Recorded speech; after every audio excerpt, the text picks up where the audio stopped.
Hopefully everybody had a nice Christmas break. And now we are ready to go for the next round. The SNB Cup Series presented by Appalachian Holler Hunters.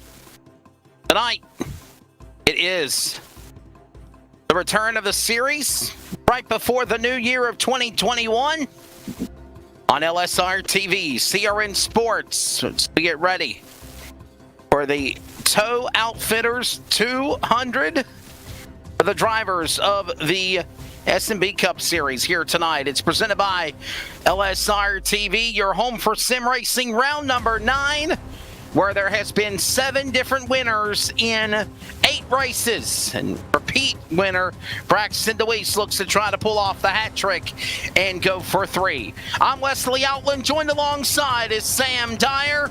He is filling in for my colleague snowed in up in Washington of Greg Rentz. And as always, ready for the new year, Charles Wooten from Wichita Falls, Lone Star State, Texas, in the production chair. Sam, Chicagoland Speedway, a very unique racetrack, tri-oval, 1.5 miles, precision banking 2, 3, 4 wide. A given. This should be an interesting race here tonight.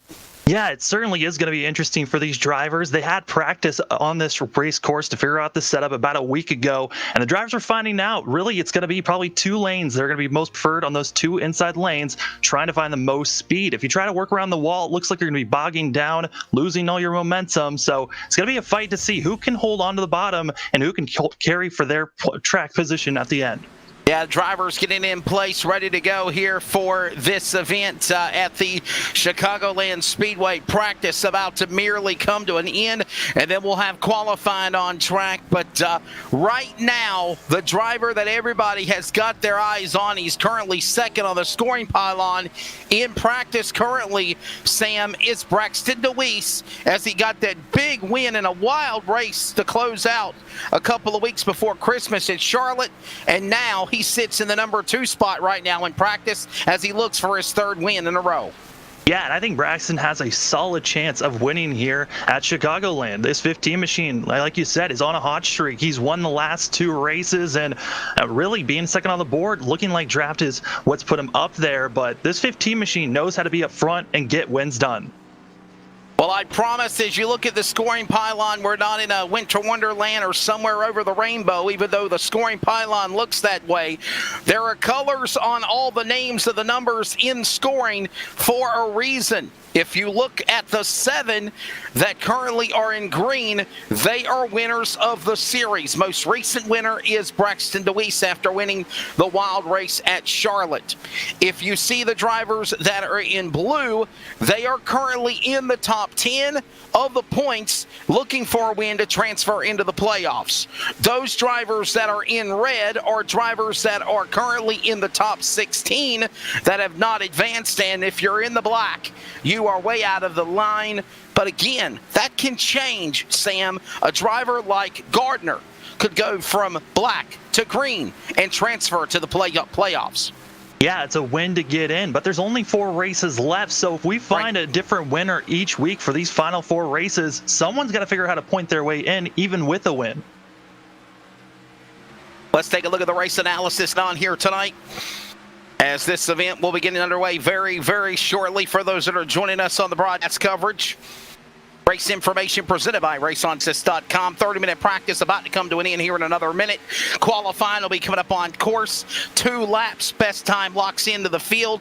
And then they'll go 133 laps, 200 miles around the Chicagoland Speedway. Let's take a look at your sawblade.com weather conditions virtually here at the Chicagoland Speedway in Joliet, Illinois, and the weather conditions 76 degrees, 80-degree track temp, 4-degree difference, partly cloudy skies, not a problem with the wind. Sam, that's going to be pretty unique, I believe. Yeah, and really the track temp is something to keep our eye on, see how it fluctuates during this race, if it's going to cool down at all. 80 degrees is a really nice track temp to have for these drivers. It's not too slick, so these drivers are going to be having something to work with. But if it starts to heat up, getting over 85 degrees on track temp, we could be seeing a little bit slipping and sliding coming off these corners. So practice is about to come to an end. The stage is set. When we return, we'll qualify from Chicagoland Speedway. This is coverage on LSR TV and CRN Sports of the SNB Cup Series. Welcome, everyone, to the Bone Collector North American Whitetail Championship.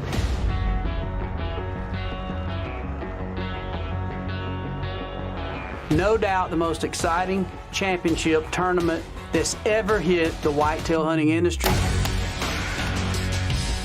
It's going to be broke down into 14 different regions. It's broke down to be fair, but it's broke down to celebrate the everyday hunters.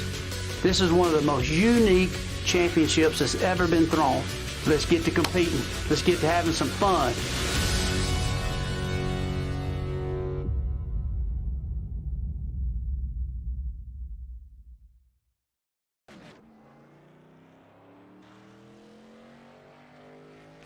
Back here at Chicagoland Speedway Virtual, Joliet, Illinois. Wesley Outwood, Sam Dyer, and we are ready to go now with qualifying driver on course right now. The BAPS entry, number 99. That's going to be Tucker Wingo, the New Hampshire winner. We'll see what his Ford can do, Sam. He'll set the bar. Yeah, and Winko was able to put on a pretty good lap time during practice. Second fastest during practice. We'll see what this 99 machine can put on the board. So Tucker Wingo on course right now for BAPS Racing Enterprises, the BRE Motorsports entry. Current time, 59-second lap. He's going to have to pick it up here.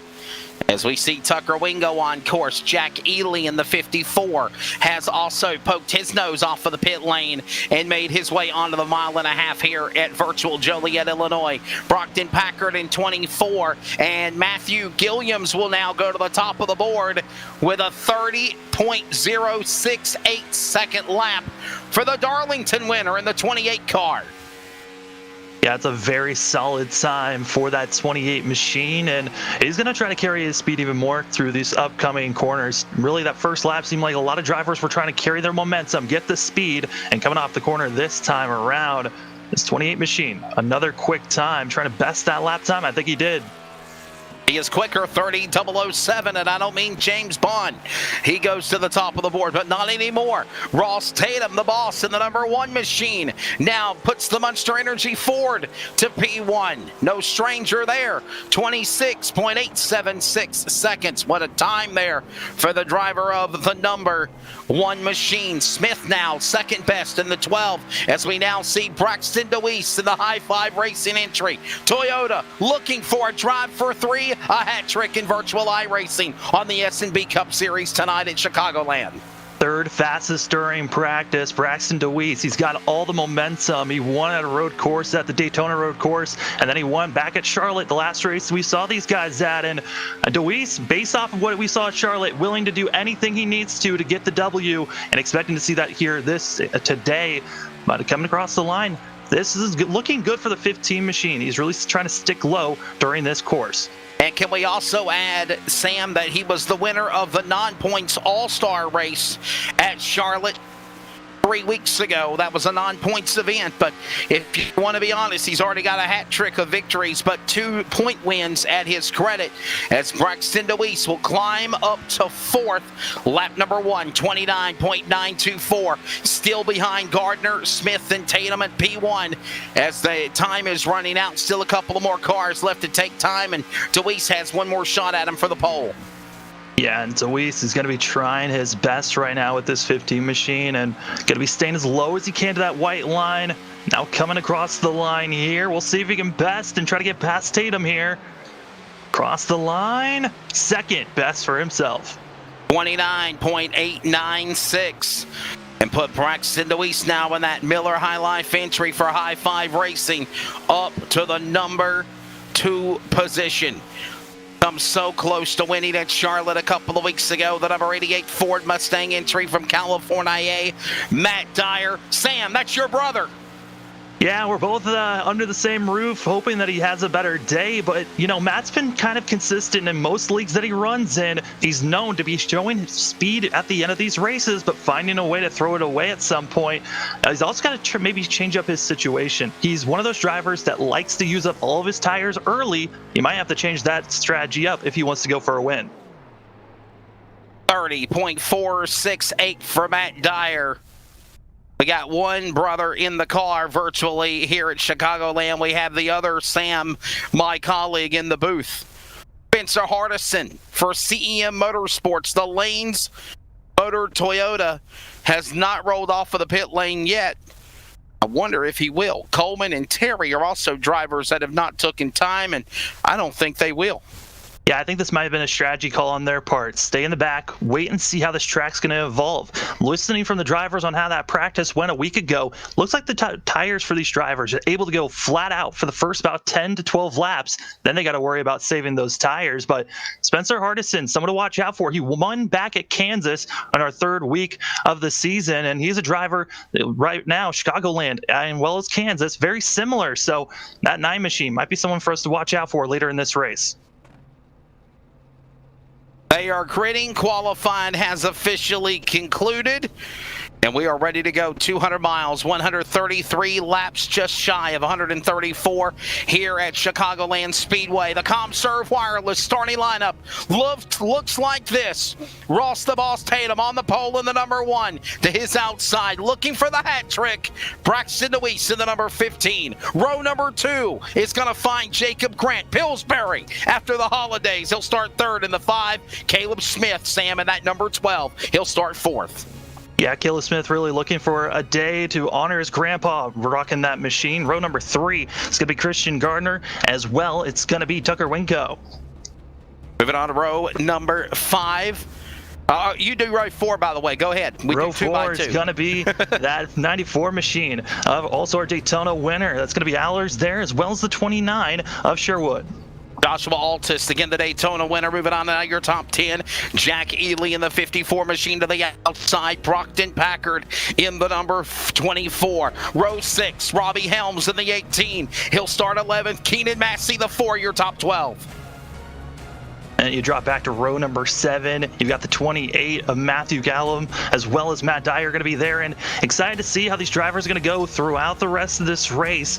As it's going to be a lot of evolving. Row number 8, it's going to be Evan Coleman, as well as Spencer Hardison. Both these drivers did not put a lap down, as well as back in the last row, row number 9. That's where we'll be finding Cody Terry.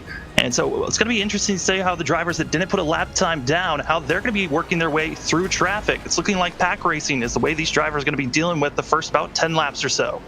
Should be a good one. There is your starting lineup. It is proudly presented by ComServe Wireless. 24 locations in 3 states, including Virginia, Maryland, and in Pennsylvania for all of your Verizon Wireless and Fios needs. Let ComServe Wireless serve you. So the stage is set. This will be a daytime event, 200 miles, 133 laps. Same distance as you would see the Truck or Xfinity Series run on a regular NASCAR schedule.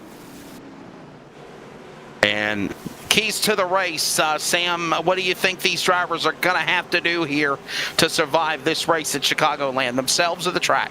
I think it's going to be track position. That's got to be probably one of the biggest keys for these drivers to worry about. Get up front, stay up front. It's going to be difficult to make a lot of passes here. Like I said, it's going to be a 2-lane race for most of this time. We'll see how these drivers react. Also, the front stretch and back stretch is going to be pretty difficult to make passes. Ready to go here in Chicagoland at the Windy City.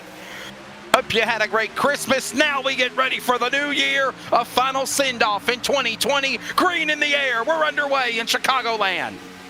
And it's looking like Tatum, great launch for himself. And now we're going to be seeing, and can we see the 5 machine as they are continuing to run down the front stretch. They're already 3 wide, back for 4th place. Working their way off the corner, opening lap. Give it to Tatum, back straight away into 3. Tatum, Grant, DeWeese, Wingo, Gardner, top 5. New change up as we ride on board with the 1 machine. Tatum under attack. Here comes cars going way below the apron like Gardner, trying to make a new reservation on the bottom. 2 and 3 wide. Tatum, some company. DeWeese is there. Wingo is there. And away we go in the early going. It's intense in Chicago early. Yeah, and these drivers can go down on the apron on the front stretch, so a lot of moves can be made on the front stretch if you go down on the apron. Just got to watch out and see how these things are going to go, but Jacob Grant doing a great job trying to pull away, but the draft's so heavy. Here comes Braxton DeWeese in that 15 machine.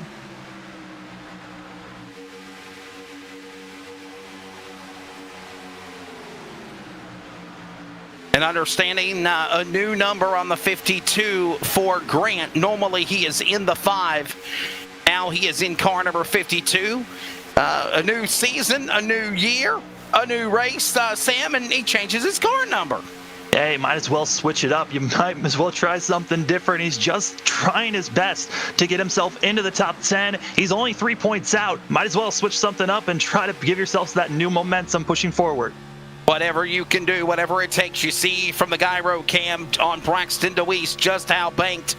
And then it flattens back out of the straightaway, looking inside and outside on the Toyota 52 of Grant.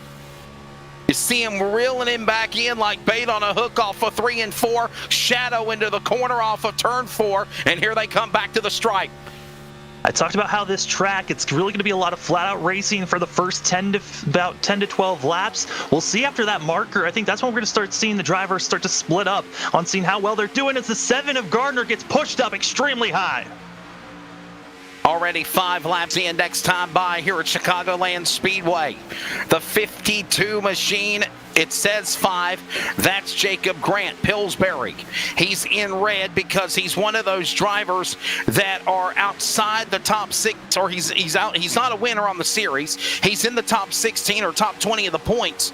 But with a win, that red will become green, and he will make the 8th different winner in 9 races on the series if he can pull it off. Yeah, and right now, I mean, that's so many different winners, which is going to make the playoffs so interesting to see, as it looks like it's going to be the 12. Here comes Caleb Smith trying to make a move here. Smith rocking that old scheme for his grandfather. He's going to be trying to do his best here to try to get by the 99 Wenco. Just need a little bit more help, but luckily he's on the inside.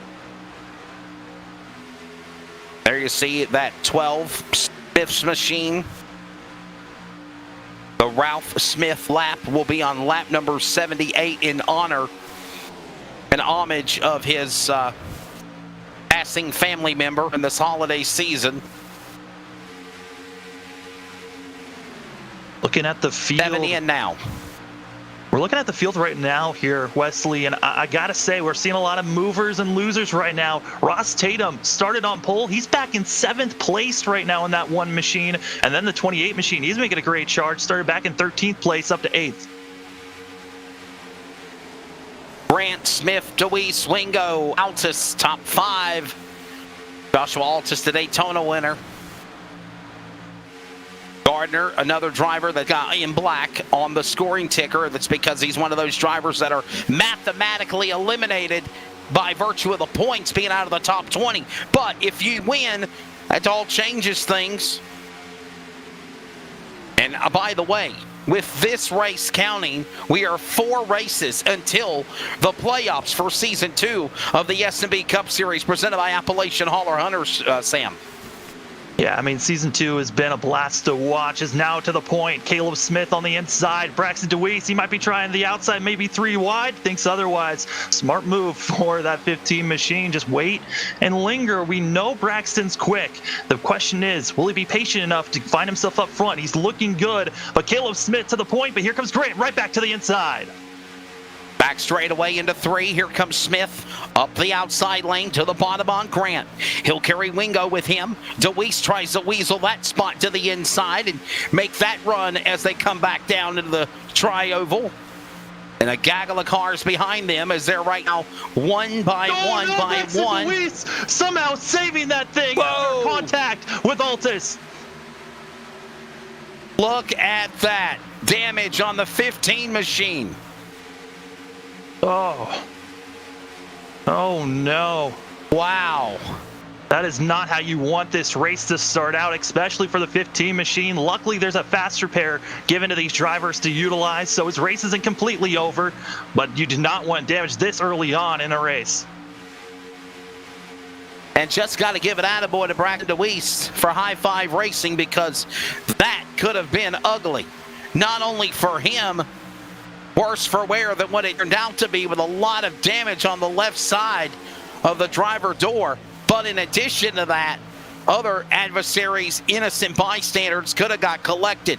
Meanwhile, lead changed. Tucker Wingo, New Hampshire winner in 99, to the lead here at Chicagoland.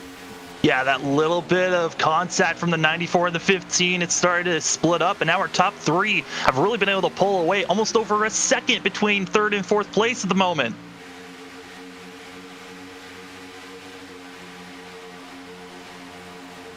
Nice gap, the interval between the leaders on the racetrack as Wingo leads the fray off of 4. See the top 3 single file, everyone else single file, but they're a little margin back, but a second and a half or more as they work their way up into turn number 2.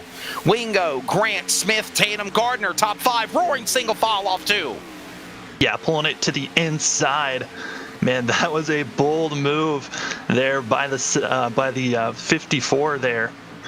He's trying to make a move on the 7 of Gardner, and looks like he'll be able to make the move cleanly. But like I said, our front 3, single file, trying to just pull away, and we've gotten to that point.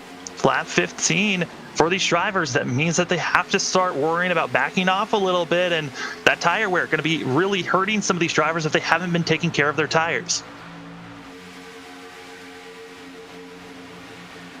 Nice battle brewing up back of the pack there with Hardison. Bowman in 51, the 18 of Robbie Helms.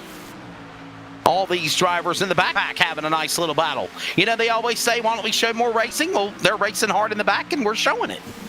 Yeah, they're racing very hard, but the driver that's trying to hold his breath at the moment, Braxton DeWeese, somehow, he's still running in 13th, even with that heavy damage, able to stay on point for right now, and side-by-side action for 8th place, it looks like. As Alta is being pressured by Dyer, and Dyer's trying to hold on, is almost contact by the the 94 and the 88. Yeah, look out, big brother. Matt Dyer on the inside, all this Daytona winner there. And here comes that 24, Brockton Packard in that pack now. Closing in on 20. Big brother and Big Bird in the house. Hello to, we got, yeah, Big Bird around.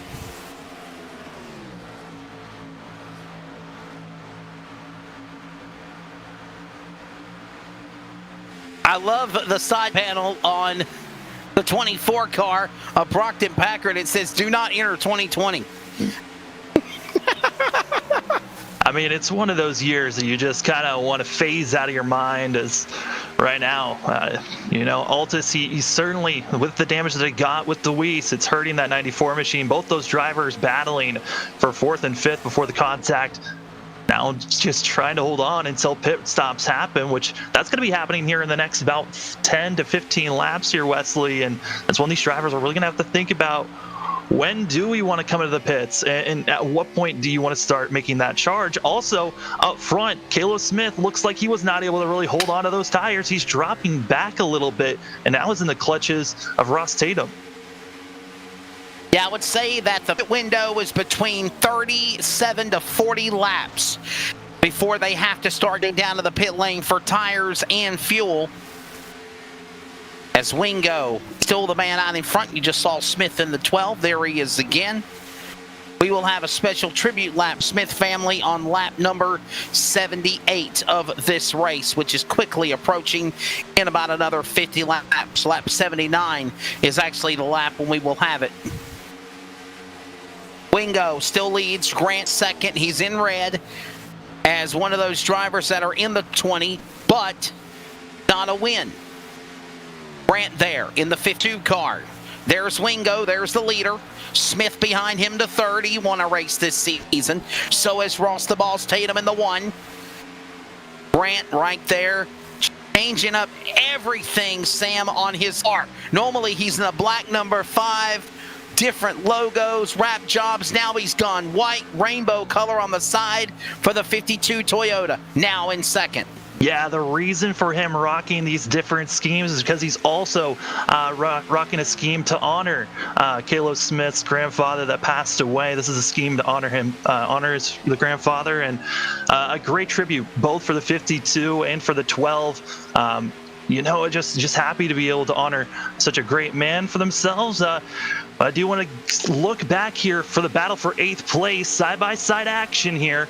as it looks like Cody Terry as well as Brockton Packard, they're still charging side by side, and they're losing time on the drivers in front of them. And I will say this, Cody Terry has really turned some heads virtually the last couple of weeks. He really impressed me with the run that he had at Charlotte 2 weeks ago before the Christmas break. And now he has put himself in a nice place in the top 10. Now, again, he's one of those drivers in black because he's out of the top 20. But you put yourself in the position of winning, and that will change. Black will go to green on the scoring pylon as a winner, and he'll go to the playoffs. Our leaders in the pits early. It's time to start pitting. Here comes Tucker Winco, as well as it sounded like the 54 was coming in. So early pit stops for these drivers. The window that we were given was around 28 to about 32. So a little bit earlier for these drivers for them to be coming in the pits.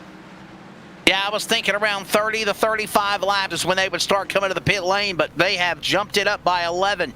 And on the pit road is Tucker Wingo, 4 tires and fuel, as he is in the pits. Ely is in the pits in 54. This gives the lead down. Caleb Smith in the 12 and Wingo off pit road. Looks like Jacob Grant, who just had the lead, he'll be coming in the pits now for the 52 machine. Now Caleb Smith leading the charge as he's got Ross Tatum as well as Sherwood following suit in that 29. You know, Chicagoland is one of those tracks, Sam, where honestly, if you do pit, you want to pit within a pack because you do not want to get strung out and have it single file racing all around the speedway. I know we could refer it to Talladega or Daytona or even the iRacing Super Speedway. By the way, 6 hours of the Endurance Sim Racing League. That'll be coming up on Saturday, January the 16th, right here, 8:45 Eastern on LSR TV and CRN Sports with coverage of that race. 6 hours from the iRacing Super Speedway. Sam, have you seen that track yet? That's a gargantuan. It is huge. I had the honor of broadcasting a trucks race there, and there's so much space. The drivers even were stating there's too much space. The iRacing and Super Speedway, it feels like 4 or 5, even comfortable to even go 6 or 7 wide on the straightaways. But more drivers into the pits as the 18 of Helms is now coming in, as well as pulling in now is going to be Caleb Smith, the 12 machine. But looking at these drivers, they're coming into the pits early as it looks like coming hard in. Cody Terry spinning now, bringing out our first yellow. Oh, trouble. Entrance of pit lane, and they had to throw the caution flag. Swag replay, presented by Swaggy Wraps and Graphics. And here is a look at what happened. Sam, you called it on the 22. I was watching the drivers. They were all starting to come into the pits, and it just looked like the 22 came in with too much speed, got heavy on the brakes, locked them up, and around he went. And this would be an instance where, actually, honestly, I don't think that was the real accident that brought out the caution. Yeah. That might have been the 4 machine. Yeah, we need to keep our eye on the 4 car. That's my Braxton take. DeWeese involved as well. Now let's take a look at it. Great work by our production crew to find it and track it down. Here's the replay. Oh, wow. Yeah, miscommunication of who was coming into the pits. It looked like DeWeese did not inform who was coming in, and just Massey ran right through the 15 machine. And that's why they threw the caution. I had a feeling that there was no way they'd throw a yellow with an accident on pit road. But that right there between Massey and DeWeese. One more time, one more look at it. And that is why we are under the caution flag. And here comes everyone else that did not pit, led by Ross Tatum and everyone else down to the pit lane. 4 tires and fuel, I'm betting here now, Sam. Yeah, and this is going to put some issues for some of the drivers that have already pitted. I mean, you got to think of the 99 of Wingo, as well as for Grant and Helms, as well as Ely. Those drivers pitted, and it's going to be putting them in a slight issue. As into pit road, you got to make sure you get in cleanly. and then you get out cleanly without any flags. But those drivers were out on track for about 4 to 5 laps of green flag racing, so they're going to be now on a huge deficit compared to everyone else, which we got to keep our eye and keep watching out. As coming out of the pits, Ross Tatum, huge pit stop for himself, in the lead. On pit exit, there goes Ross Tatum and Gilliams and Matt Dyer and Coleman and everyone finishing up with their pit stops. Under caution, 30 laps in, still got over 100 laps remaining. The SNB Cup Series presented by Appalachian Holler Hunters from Chicagoland Speedway. More coverage in a moment on your home for sim racing, LSR TV and CRN Sports at wearecrn.com.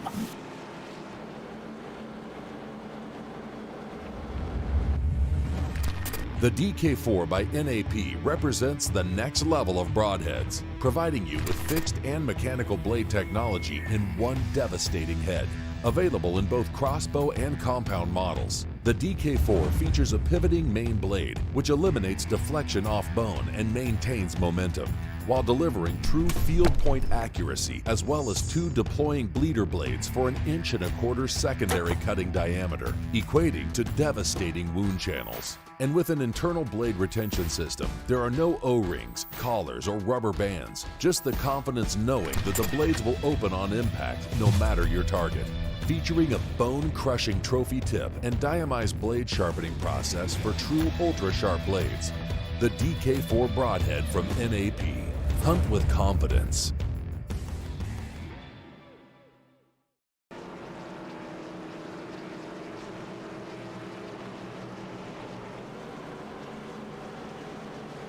Sun beginning to set here for a day night race here at Chicagoland Speedway. Welcome back to our coverage of iRacing on LSR TV and CRN Sports. Round number 9 of the SNB Cup Series, presented by Appalachian Holler Hunters. Wesley Outland, Sam Dyer, and Charles Wooten in the production chair. A couple of cars still on the bottom of the apron, and after a round of pit stops that started green flag, Sam, ending after a 2-car accident under caution between Massey in 4 and DeWeese in 15, the most recent winner at Charlotte in the 15. We now prepare for our first restart of the evening.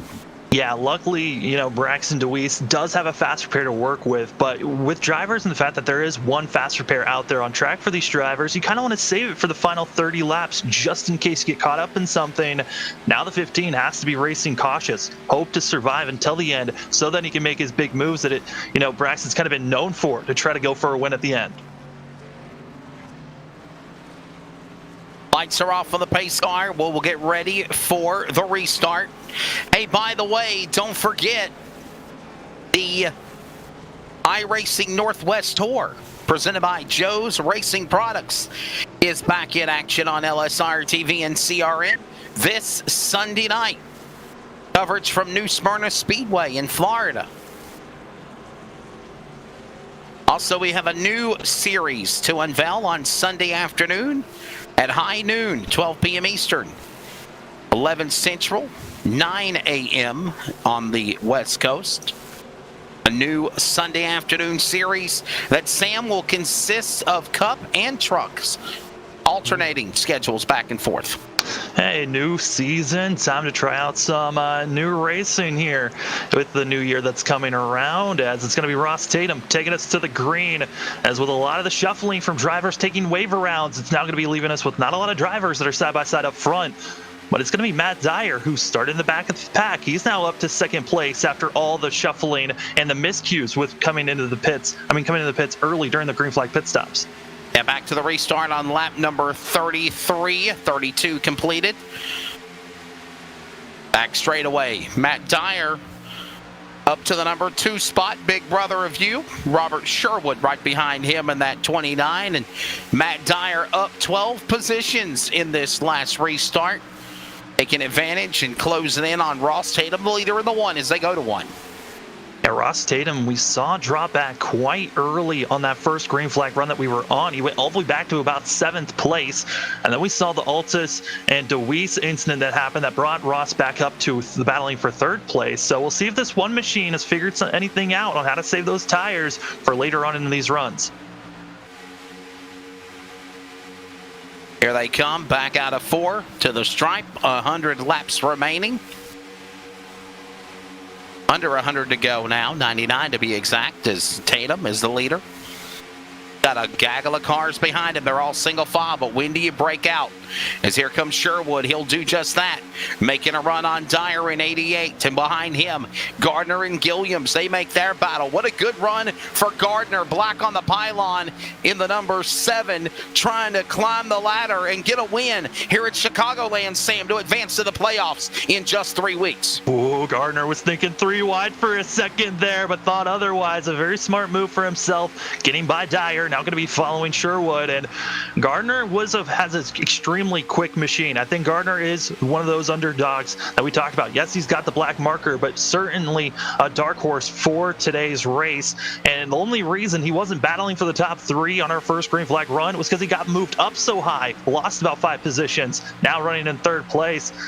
Gardner's going to be also in a precarious situation. He's actually racing on a different system than he normally does, so he's also working with a different element of where he's racing at in real life. Down the back straightaway into 3, you see that 5-6 car battle. Working single file off of 3 and 4. Here they come back up to the tri-oval.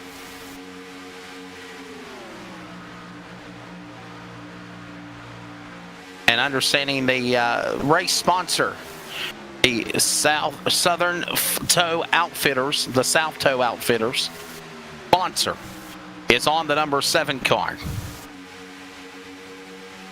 And talked about how Ross Tatum would drop back after that first couple of laps. It looks like it's starting to happen, as now Rob Sherwood up to the point. He's running about a groove higher off the exit, trying to carry more momentum than everyone else. It's working out for that 29 machine at the moment. But a car that's making a comeback now, it's that 88 of Matt Dyer. He was dropping back. Now he's starting to make a move on the 28. And a new leader. How about Rob Sherwood, the P1 in the 29, up 7 spots. Ross Tatum falling back in the clutches of Sherwood to 2nd. And there's Gardner. There's Matt Dyer. Artisan, who struggled in qualifying, has now climbed the ladder. He's in the top 5. Wingo, Smith, Gilliams, Coleman, Packard, all in the top 10 as we put 40 on the board. Yeah, I'm keeping my eye out on that 99 of Wingo, and really he's up to 6th place. Started about around 9th place on this restart, and coming with them was Smith. These drivers had to take a waiver round, so they were at the end of the line. They're trying to make a charge through the field, yeah, but they're kind of stalling out at the moment, and that's just because their tire wear has finally hit that moment where they can't full throttle anymore. And you notice them driving down below the top of the apron, trying to make different runs. They begin to close in. Wingo and Smith, that's for 6th, 7th, right in front of Hardison in the top 5. They work their way now. Gilliams, there you see him. He can try to go 3 wide. The 28 machine, there you see him right there behind Terry. Terry is a lap down. We get a caution. He would get the free pass and move back on the lead lap. And Braxton DeWeese, by the way, we forgot to mention, after his bad luck in the opening 50 laps or so, he has fallen back a lap down, the Charlotte winner. Yeah, right now DeWeese is running around where the drivers of 11th and 12th place are and not able to make really any moves. But you got to give credit to Terry, who's been making his charge forward and trying to unlap himself the hard way. But DeWeese, I mean, you can see there on screen, still heavily damaged, tried to get the repairs done, feels comfortable and confident that he can just run this out and wait until he has to use that fast repair later on. There you see DeWeese, mention him there. Battling along Massey, by the way, just ironic. Those were the drivers that brought out the caution. They're in a cycle of green flag stops. Them now working their way off of the corner.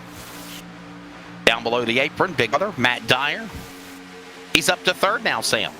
Yeah, it looks like Christian Gardner. He was trying to hold strong in that 7 machine, but Dyer backed off. It looks like he might have been playing a possum in waiting and saving those tires for this moment to finally strike on our leaders. As yellow in the back. Problem back straight away. Caution coming out second time in the grass. Massey in 4. His second time in a caution. DeWeese was also involved in this one. Oh, man. And here's the swag replay. Take a look. Yes, it was. Oh, wow. Oh, my goodness. Did it look like Massey didn't lift when he got up there and hooked the 15? What do you think there, Sam? I'm trying to get a better view of what exactly happened because, here at Chicagoland, it looks like the backstretch is straight, but it still kind of curves. And it looked like DeWeese felt like he was clear to move up, and he really wasn't possibly, but also the 4 kind of came down. It's such a tricky, ticky-tacky spot. Oh, man, I can call it. I just can't. Aerial coverage presented by All-American Pools. And here's my thing here. We got cars in the pit lane. They're making pit stops, but there's 2 sides to every story. And my take is this. Did he hook him, or did he run out of room on the outside of the racetrack, and then Massey had nowhere to go when he got into DeWeese's left rear? I just don't think that DeWeese knew. I think both drivers. The right rear, correction. Both drivers were trying to go for the same real estate, and it just wasn't there. And so, yes, you could have said that Massey could have moved up a little bit more. At the same time, DeWeese moved up as well. So there's just a lot of ticky-tacky plays. But coming out of pit road, looking at some of these drivers, it looks like Ross Tatum going to be 4th out of pit road for himself, as we got a few drivers staying out. Yeah, some drivers did decide not to pit. That includes Evan Coleman, Jacob Grant, Keenan Massey, obviously. And those 3 cars we just met, there they are. Skittles car, number 51. Taste the rainbow in the Windy City. And with Evan Coleman up front, looking at this 51 machine, might be just going for some bonus points to help himself out. He has got the best points advantage going into these last couple of races of the regular season. I mean, with the fact that there are only 3 spots still left, 4 races, if drivers that have not won yet this season, if they get a win, that win you're in kind of factor isn't 100% true. Then it's based off of points. By the way, every car on the lead lap except for Braxton DeWeese. Cody Terry got the one. Jack Ely got the one. Jack Ely, I think he got the wave around or got the free pass. And Braxton DeWeese, again, will still stay a lap down by virtue of being caught up in an accident, and he is on the pit lane. Actually, I want to give you clarification. That was actually Cody Terry that got the waiver. He got the lucky dog for himself. DeWeese is going to have to use a fast repair here, so this 15 machine, he is for sure going to be in a heck of a lot of trouble due to the fact that he's been caught up with so much action with the Ford. Cody Terry, again, getting that wave around. Thank you for that clarification, Sam. Under caution, more coverage from Chicagoland as day becomes night. The SNB Cup Series, South Toe 200 continues in a moment. LSR TV and CRN Sports. ETE Reman is the world's best remanufacturer of transmissions for import and domestic cars and trucks. Based in Milwaukee, Wisconsin, our customers are repair shops, auto parts stores, dealerships, and distributors. And with 6 nationwide warehouses, we're where and when you need us. So when you're looking for a transmission that is like new, only better, instill confidence and install ETE Reman.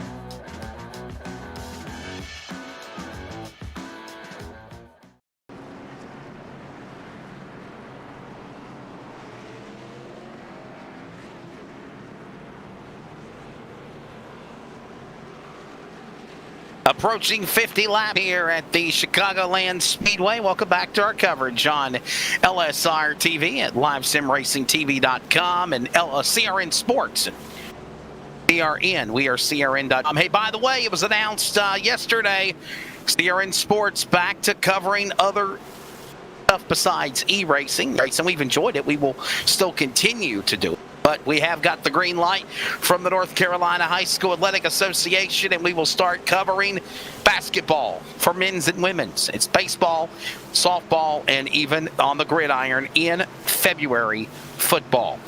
Follow wearecrn.com for the official information, and we're looking forward to that. Pace car about to drop on to the pit lane. It's stick and ball sports, Charles, as we get ready to go back to Green Sam here at Chicagoland.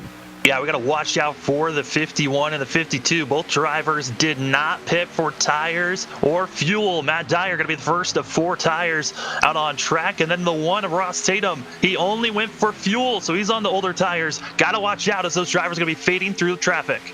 Back straightaway into 3. Coleman with his first licks out in front. But here comes big brother Dyer to the inside. He'll look for the P1. He'll take it away like candy from a baby in the Skittles car. Move him up to the number 1 spot. Hardison will fall back, and he'll move to second. Coleman with a problem. The Skittles machine has fell all the way to the top 5 in less than a lap. Yeah, it's just those older tires are not able to carry as much speed, and now you got to wonder, Tucker Wingo is coming in that 99 car. It took him a while after that first accident that put him a lap down, had to do a wave around, was back around 13th place. He's now up to second, trying to run Dyer down. Do you think Coleman's kicked himself now for not pitting? I mean, I think it's just a strategy call. I mean, all these drivers got to be thinking, hey, this thing could go green to the end. It's possible. Just a lot of miscues that have happened so far between the 4 and the 15, as Cutton and Dyson going on back in 5th place, as Christian Gardner, as well as Caleb Smith, as well as Altus. These drivers have been just duking it back and forth on the front stretch and back stretch. A lot of good racing here as they work way back through the stripe. Another lap of the board. We're now lap number 52. 51 on the complete. So a lot of racing remaining. We're approaching halfway in another 25 laps or so. With Dyer, Wingo, Hardison, Sherwood, and Smith now the top 5. And that freight train single file nose to tail roars into 3. Still want to give an update for Braxton DeWeese, still 1 lap down, but if a caution comes out and he's not involved in that incident, would get the lucky dog position. But right now, that 15 machine struggling and hoping for a better day to continue on, because this first half just has not been it so far. Free pass would go to DeWeese if a caution came out and it did not involve him. And I only say that because the last cautions have involved him in the 15. All the cautions so far in this race have. Yeah, it's been the 15 and the 4 that have been having their issues, and it's kind of interesting to see, because I don't think Keenan Massey was the drivers that we've seen have the biggest issue with DeWeese the last couple of weeks. So interesting to see. I know you hate to say it, but it seems like DeWeese might be finding more enemies that are around him than he thought. Yeah. But for High Five Racing, he'll continue along. There's that 15, by the way. Regardless of what type of outcome he has, knows he's going to the postseason, the driver of the 15 car. Now it's just race and win. And honestly, as we move into the final, 4 races here, counting this one, to the playoffs, for the drivers that are in the green bar, they just want to win. They want to add to the totem pole of winning races, where we have Braxton DeWeese only having 2 wins back-to-back. Everyone else in the green have wins as well. And we had 7 different winners before finally DeWeese broke the bank and became the first repeat winner. Yeah, there's been opportunities of multiple winners, but up front, I mean, it's Spencer Hardison in this 9 machine trying to make a move, but the driver that would come in with the most speed, that's got to be Caleb Smith in the 12. He is coming and trying his best as a pass for the lead, the 99 machine to the inside. Here comes Wingo. Down to the bottom of Dyer. He's got the run. He'll carry a wingman in Hardison with him. Smith is there. Single file. Here they come. Down to the bottom of the apron and back to the stripe. As Tucker Wingo continues to go on, it's CEM Motorsports 2, 3, 4, trying to make a charge. And then you got to look back. I mean, looking at the drivers that are up front, I think Wingo's probably the favorite so far, just because of the way that he's been able to march his way forward. But Caleb Smith He's looking very good, but he's been trying to make the same charge forward that Wingo's been doing. Just the 99's done it much cleaner and much faster. And by the way, 10 laps to halfway. Wingo, Dyer, Hardison, Smith, and Altus, the top 5. Joshua Altus, one of those drivers out of the Commonwealth of Virginia that honestly we've not mentioned a lot so far in this race, the lion in the weeds, but he's comfortable in the top 5, Sam. One of the drivers that actually stayed out without pitting, that's going to be Jacob Grant into the pits for the 52 machine.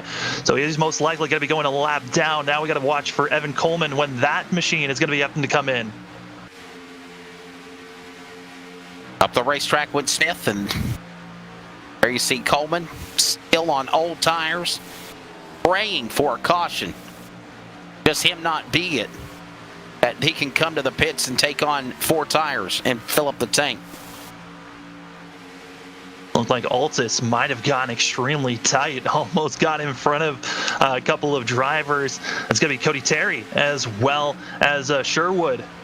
Oh boy, these drivers, I'm excited to see how they're going to evolve throughout, but this is close racing action as Sherwood drifting in front of the 22. As Terry, he's had his issues on the first green flag pit stop, finding himself spun around. He's hoping to have better moves, but right now, these 4 machines all on top of one another, not really giving an inch.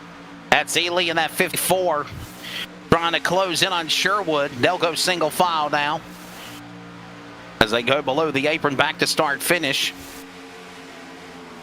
And there's another thing you got to think about as well. The transition from running on the pavement on the racing groove to dropping down below the apron. You got to be brave enough to do it virtually, because if you don't hit it right and you hit a bump, your car could easily go around. Yeah, and you just got to be careful here on these straightaways, as these drivers are still trying to work with one another. That's Dyer as well as Hardison. But Wingo. And something else too, Sam, I just thought of is, in addition to not only hitting a bump going down below the apron, if another car cuts off the air behind you, that can also cause you to have a tail spin and go around. Well, I think the biggest issue is if you ever go on the Coleman apron. to pit road. I mean, you got to worry about the fact that drivers are going to have to give space if you're coming back up, and some drivers just might not give you that area, and could cause some carnage entering corner number 1. But like I said, that 51 machine into the pits, and this was a driver that stayed out on that last caution, did not take tires or fuel, so had to pit here early compared to everyone else. Coleman in 51 on pit road. No. He got a penalty, speeding penalty for the 51 of Evan Coleman. And an EOL penalty to boot for the 51. They're going to hold him. That is costly for Coleman. It'll now be another driver of 3 joining DeWeese and Grant a lap down and maybe more. Yeah, no, it's just a black flag for speeding. EOLs are given to drivers that caused accident. Keenan Massey has been given EOL for being, so he's got put the end of the line on our last caution. So end of the lines for those caution flag penalties. But yeah, Coleman, you do not want to be on pit road any longer than he was on pit road for over a minute and 20 seconds. 2 laps down for the 51 machine. Now Braxton DeWeese, first car 1 lap down, as well as Jacob Grant 1 lap down. And remember, if the caution does come out, the free pass will be given to the 15 of Braxton DeWeese in the high 5 racing entry. Number 15 will be back in the game. 3 laps to halfway, and Tucker Wingo still leads the way, the man who won at New Hampshire. Matt Dyer right behind him in second. He's in red. He's one of those drivers in the top 16. However, is in red by virtue of not winning a race. He wins the race, he will move into the points in the postseason. Yeah, Matt Dyer, he is right now, points-wise, 15 points out from making it into the top 10. If he was going to point his way in, but a win would help him, certainly. I mean, he's been so close. He was in the top 3 the last 2 weeks at the Daytona Road Course, and then a couple of weeks back was at Charlotte, where he got a second-place finish.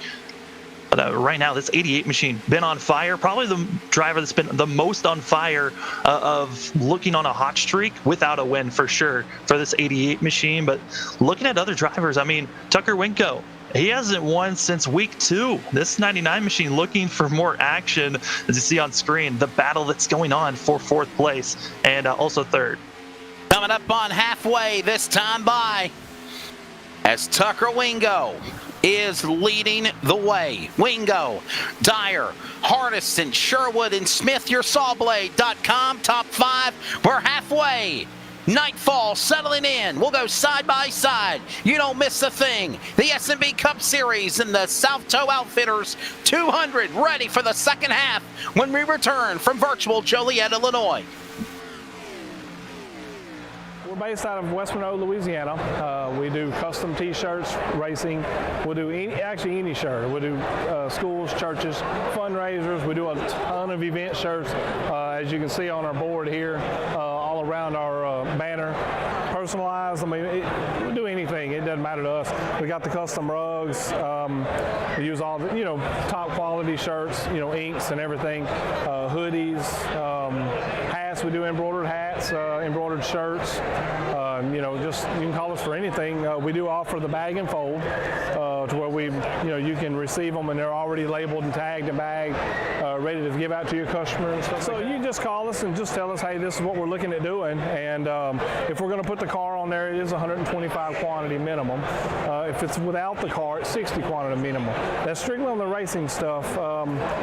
If it's a business or something, if you race on Texas shirts, it's a little bit differently. You can call us. It just depends on your quantity and ink color. Everything is hand drawn. I mean, everything. We don't Photoshop anything onto a shirt or anything like that. Everything that we go through, everything is drawn, and which is the reason for the art fees. We do have several graphic artists that draw for us, and they're really good. So what we do is on any package that you do, we can mix and match. We can do any colors. You can do purple, red, blue, green, and do the rest black. It doesn't matter to us. With your design on there, we can do hoodies. We can do hoodies, long sleeve shirts, T-shirts, tank tops.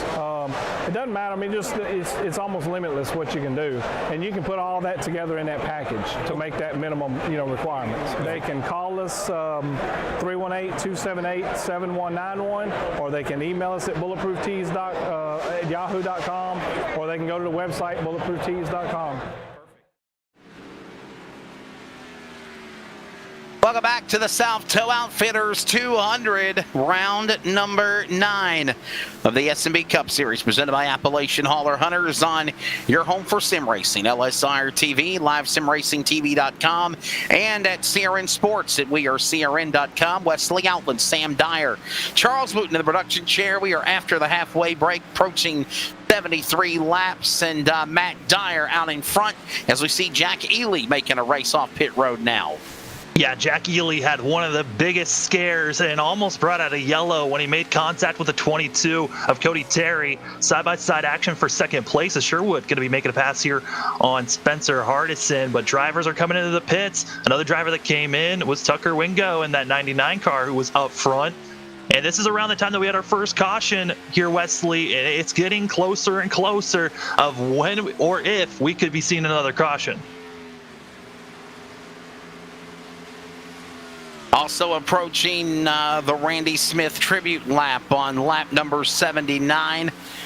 And for Ralph that passed away over the holidays, Ralph Smith, Caleb Smith's grandfather. We'll have that tribute here in about 5 laps or so with a moment of silence on that lap. Matt Dyer and Sherwood, drivers that are, outside the top 10 of the points, doing what they need to do. And honestly, Sam, I was rooting for your brother at Charlotte a couple of weeks ago. I was. Yeah, Charlotte was such a precarious race for sure. There was some things that happened. Now coming to the pits, it looks like Rob Sherwood is going to be pulling it in for the 29, as Dyer as well. Here comes the leaders on pit road. Yep. A lot of drivers in line, all following suit. As Sherwood almost getting contact by Hardison. Gardner going to be staying out here for another lap. Going to be around the window where he has to come in this time by. But also Ross Tatum staying out. Driver that is saving a set of tires compared to the rest of the field. And now many cars a lap down, including Wingo with a 99, and pit stops underway. Looks like Joshua Altus overshot his pit box. He's got to lose a little second on the clock there. Here comes now the leader, Gardner, in the South Toe Outfitters number 7. He'll come on to the pit lane, and this will now cycle back to the leader, Ross Tatum. But now Tatum will come to the pits, and now the man that was a lap down a moment ago, cycle it back around. Tucker Wingo, the 99, when he comes back to the stripe. He's on the back straightaway going to 3. Sam, he'll be the new leader. Yeah, he's going to be the new leader. And looking at the drivers, they're very split up. And we were seeing for those first couple of laps where the draft was being so important. I think we're going to be seeing a charge from about 5th place, where we got Spencer Hardison as well as Jacob Grant and Ely, all very close to one another. They could try to utilize the draft and try to catch up to Dyer and Wingo. And you saw it all cycle around where Wingo and Dyer pitted, and they fell all the way down the scoring pylon, a lap down. They get back on the lead lap, and now they're 1 and 2. There's Wingo, Dyer, Hardison, Ely, Grant, Sherwood, outside the top 5. And again, as we approach lap number 79, which is this lap, we will rest our vocals in homage and memory of Caleb Smith, driver of the number 12, his grandfather, Ralph Smith, who passed away during the holiday season. With a heavy heart, he continues to race in the 7th position. Godspeed to Ralph Smith.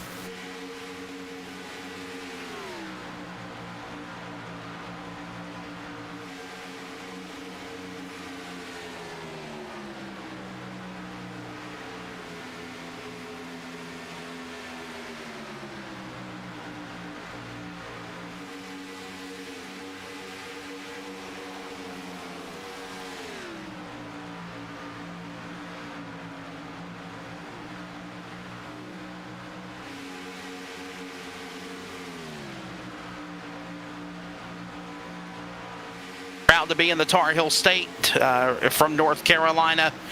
Ralph Marshall Smith, also a North Carolina state trooper. We back the blue, and we remember Ralph Smith tonight.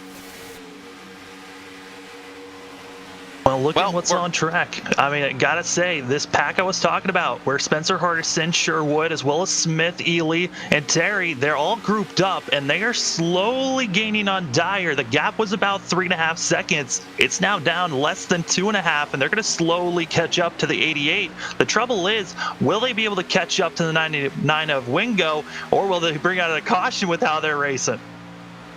Yeah, Ely was way off the pace just a moment ago. A little bump draft. He'll hold it together as they work their way back across the line. This time by. Another thing we haven't even talked about, but briefly, Sam, nightfall is settling in. This track will be completely dark when the checkered flag falls, and that's another thing we have to focus on, is who can hit the right handling setup virtually to take that car to the finish. Yeah, we started out this race with the track temp being around 80 degrees, and now it's dropped about 1 degree, giving a little bit more grip for these drivers. We haven't really been seeing a loose sensation. It's actually been tightness that these drivers have been really dealing with as we're still watching this close battle. That's going to be Braxton DeWeese in the 15 machine that's trying to get by Spencer Hardison. Still 1 lap down, running in 16th place, but luckily the first car 1 lap down is Braxton DeWeese. I talked about how Dyer was losing time to that big pack behind him, but he's gaining time. He is extremely gaining on the 99 of Wingo. It was about 3.5 seconds between himself and the 99. It's now less than 1.5. Well, as we're just after halfway, let's take a look at sawblade.com weather conditions and see how much it's changed. And we'll also check it out at nighttime. But there you see it. Nightfall not officially settled in, still sunset, but it's 75 degrees. No change in the wind temperature since the drop of the green. But the track temp has shot up another degree or two.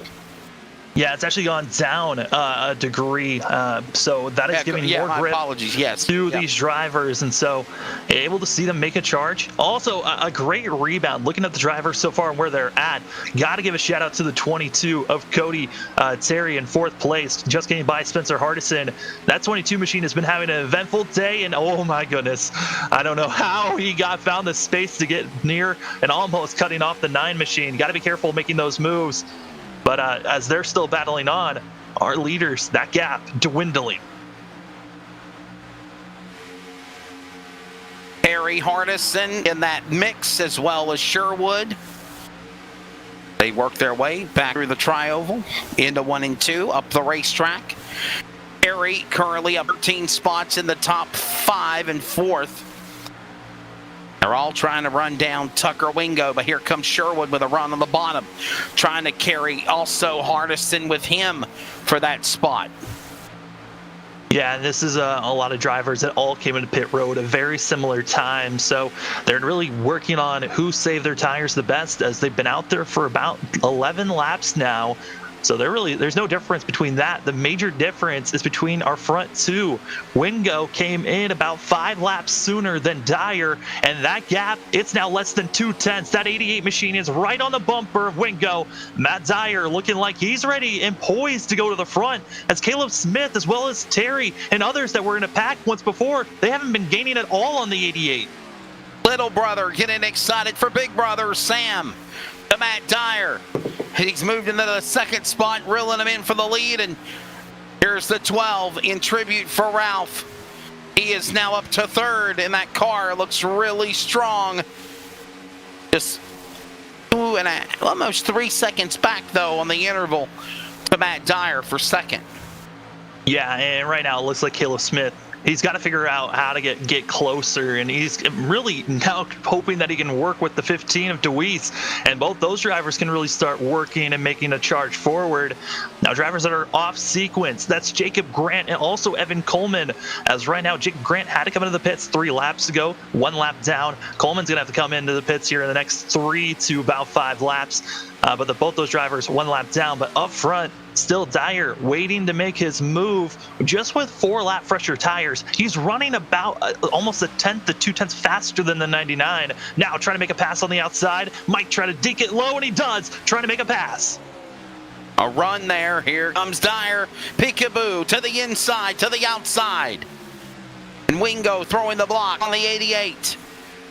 Still Dyer reset. I'm just trying to watch to set it back up to go in here. Yes, sir. Go ahead. I'm trying to watch the gap to see if Smith can make a charge forward, but that once big group, about 5 machines, they've gapped out so much with DeWeese helping the 12. It's just not helping anyone really, as it looks like Smith's kind of stalled out as the pass for the lead. Side by side, a little bump there as they're still running hard down the backstretch. They hit again. Made, and again they make contact, and they make contact again. Bumping, banging, sliding up the racetrack. Wingo, Dyer to the inside. He'll lift and Wilson and take that spot away. New leader, Matt Dyer in the 88, and he had to fight for it. Yeah, he really did. I mean, that first contact, Winco was going to try to retaliate, did a clean retaliation, saying he wasn't pleased with the initial contact, but Dyer now trying to pull away. And this is looking, I don't want to say it could be jinxing, but Wesley, this is looking pretty familiar to the way that we saw Charlotte go, where Dyer was up front, but then later the race went on. A late caution ruined his chances.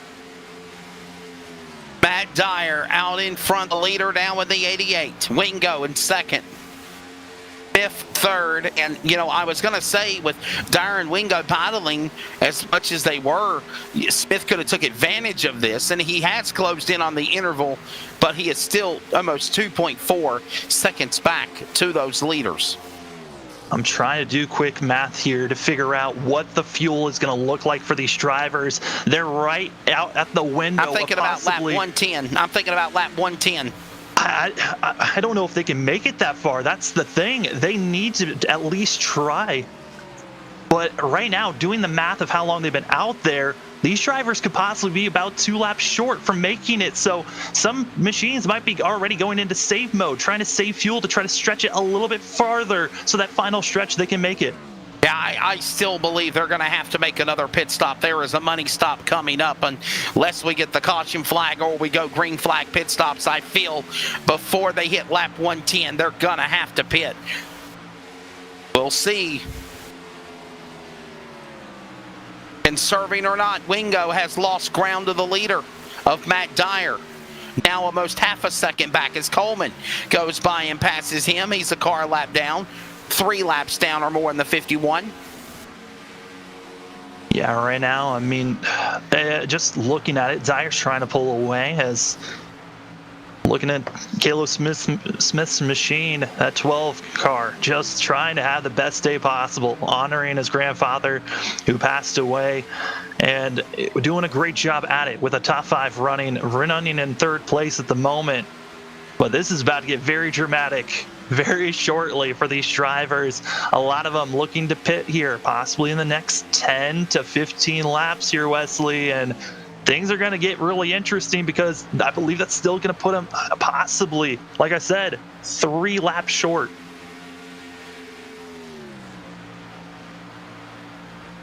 Matt Dyer, Tucker Wingo, Caleb Smith, Rob Sherwood, Cody Terry, your sawblade.com top 5 will go side by side. Final commercial break. To the checkered flag we go here at Chicagoland for the SNB Cup Series. Who's going to win in the South Toe Outfitters 200?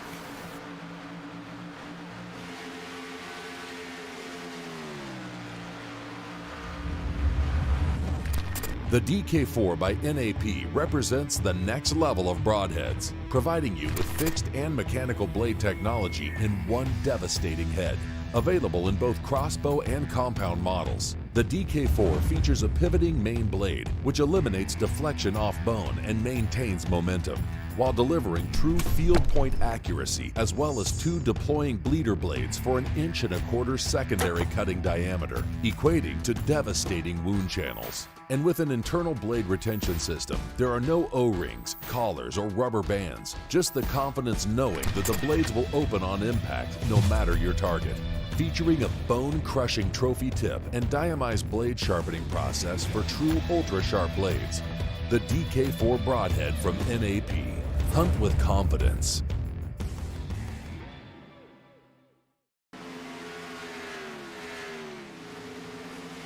Apologies, I thought we were going to go side by side, but we do have to thank New Archery Products for being a big contributor and a full screen sponsor for the SNB Cup Series. And by the way, you've not missed a thing except Tucker Wingo coming to the pit lane now, Sam. Yeah, Wingo came into the pits as well as Jack Ely came in. Both these drivers, they're going to be extremely short. They're going to be about 6 laps short. Looking at the math once again, I was actually a little bit off. Basically, our front about 7 are good to make it if they can stretch it to about lap 103 is their marker. If they can get to lap 103, they're good to make it to the end on this money stop. There you go, which is about 4 laps away. They're going to have to pit. No ifs, ands, or buts about it. They have to pit. Braxton DeWeese, a lap down. He's on pit lane now in the 15 as we see Sherwood and Smith battle for 3rd and 2nd. 2nd and 3rd. Cross the stripe right now. Coming up on 30 to go next time by here at Chicagoland. Yeah, and Smith's just been trying to run down Dyer and Wingo for the longest time, but I think those tires might have finally given out on the 12-ish. Sherwood's been able to make the pass and now trying to pull away as they're inching closer and closer within 4 laps of the window for these drivers to come into the pits. Any moment now, they're going to drop onto the pit lane. Matt Dyer trying to cycle around and pull the win off here at Chicagoland after several podium finishes, but I think it's 4 in the last 5 races. Several podium finishes. Could tonight be the night? The driver of the number 88 from California. And And here comes Matt Dyer on pit road. Yeah, and I don't know about this call. I think Dyer should have stayed out as far along as he could. I think this might have been a gutsy call for himself. Caleb Smith is in. Cody Terry's in. Matthew Gilliams is coming in. Yeah, it looks like Gilliams going to be coming in and getting out pretty quick for the 28 machine. Brockton Packard, Cody Terry, all on pit lane now. Matt Dyer giving up the lead. Cycle it around and give it to Sherwood in 29. Hardison all at the top 3. I got to say, Dyer ran down Wingo even though he had 4-lap fresher tires and did that within about 15 laps. I don't feel comfortable due to the fact that Dyer came in this early, but here comes a lot of cars coming in. Sherwood, Hardison, and also plenty others following suit. Altus, Gardner, Tatum, all coming in for the money stop unless we get a caution. I mean, due to the fact that they're only a lap to maybe 2 laps difference, I think maybe Dyer might be good here. Looking at where he's at, he's got to run down Wingo though. That is the goal. As we look at the drivers and where they're at now, Wingo, our leader, he's got himself a 6.5 second gap over Dyer. Jack Ely also came in early like Wingo, so most likely that 54 machine's going to drop back. But a lot of drivers going to be trying to push forward as much as they can at the moment. And while that goes on, it's going to cycle back to the 99 of Wingo, back to P1. We knew it was going to happen. Big brother Dyer right behind him for second. Dyer's going to be trying to get past here. This is Braxton DeWeese, who pitted earlier than Dyer, so expecting the 88 to try to get by him. But I mean, there's been some, some controversy between the 88 and the 15 here this season, and we'll see how cleanly and nicely they run around one another. Braxton DeWeese does not have a fast repair to work with anymore. The rest of the field out here, I'm pretty sure they pretty much all still have a fast repair to have. Not night just yet. 27 laps to go. 26 to go when they come to the line.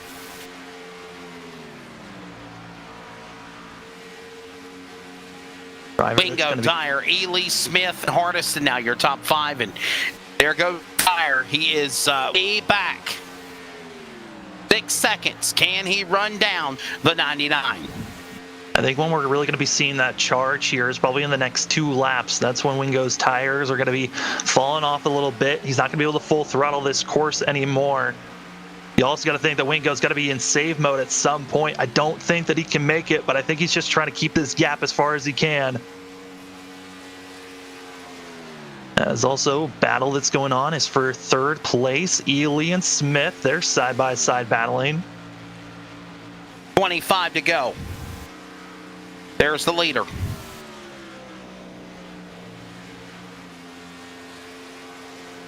Checking the interval now. There's the gap. You see it. And honestly, Dyer is closing in on the deficit. Yeah, I'm expecting it to really start closing. He's also got the draft of DeWeese to be helping him, and that's a little bit of a tow. He gets on the straightaways and able to carry that momentum through the corners. But I'm expecting Dyer to really be able to catch up and be on Wingo's bumper here, possibly with about 10 laps to go. That's really the marker that I'm putting down, but Wingo's really putting down extremely fast lap times, and Dyer's really not pushing it that hard for himself in this 88, running very similar, only a 10th faster than our leader. Driver that is putting down extremely quick times. That's going to be the 12 of Caleb Smith in 3rd place. Yes. But he's 8 seconds back.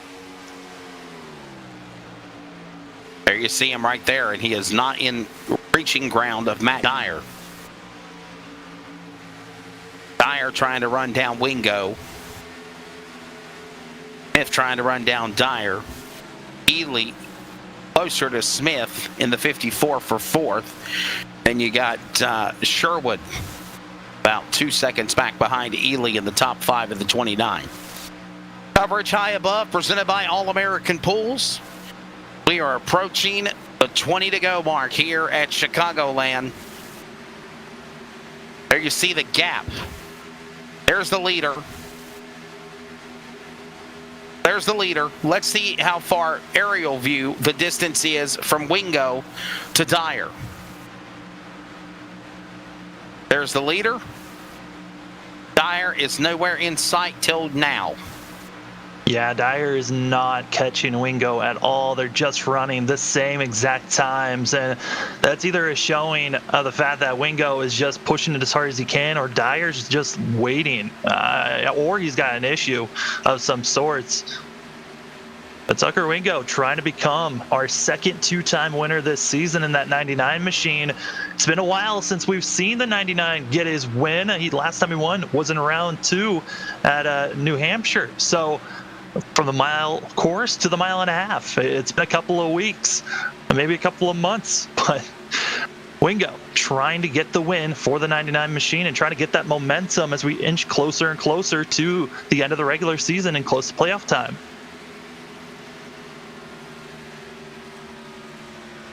Under 20 to go now. Wingo, Dyer, Smith, Sherwood, Altus, no change. This game a cat and mouse by the virtual of the green flag pit stops in the last, 100 laps or so, 75 laps or so, I would say we've had a green flag run. Yeah, I would say so. It's been pretty much about 70 laps that these drivers have been going, and it's been a solid race. Great green flag racing. The only cautions we've really had were miscues between DeWeese and I believe Massey. And those drivers, they've kind of settled it out. But both the 4 and the 15, over 1 lap down for DeWeese and over 3 laps down for Massey. Braxton DeWeese keeping his fingers crossed, praying for a virtual yellow flag here in the late rally to put him back on the free pass to the lead lap. And I have a feeling that if that does happen, we will see everybody come down to the pit lane. But will it? That's the question. 17 laps to go. There's Sherwood. You see him in the 29. A good run for him, the real tree. 29 in third. And he is closing in on Matt Dyer for second in the 88. Yeah, right now, Sherwood continuing to go on that 29 machine. And you also got to remember, Smith's now going to be trying to make a charge below the 88. There was contact between the 88 as well as the 99 there before pit stops. And that could have been some issues possibly lingering for this 88 machine. But Sherwood, he's now making a charge. Looking at the time in the telemetry of what's being put down, Sherwood's running about a tenth faster, but 7.7 seconds away from our leader, as Wingo just hoping this thing goes green to the end. Wingo's pitting in the pits. Wingo is pitting. Wow. Did he not get enough fuel? Well, Are they going to have to pit again? He was about 6 laps short, so he might have felt like, hey, I got to pit now. Maybe I can try to get my lap back at some point. Also, Ely has to come into the pits. DeWeese, who's a lap down, has to come into the pits. And mind you, while we see this lead evaporate for Tucker Wingo, the battle for the lead is now Sherwood, Dyer, Altus, Hardison, and Smith, and they're all in that pack that we were just showing you right there. 15 to go, 14 to go here at Chicagoland. Dyer right there at Sherwood. Do they got a pit is the question. I think they're good to make it to the end. Just looking at the time and how many laps are left, and the last time they came into the pits, they should be good if they've been saving. I think that's what Dyer possibly has been doing, is just trying to save his fuel to make sure that he's good to push it to the end, because he let that pack kind of catch him. He was running just as slow as what Wingo was running, and Wingo was on about 4 lap older tires, which we saw previously. Dyer was easily able to run down the 99 machine, so it's showing me that there is a cat and mouse game and a feeling of just maybe we could run out.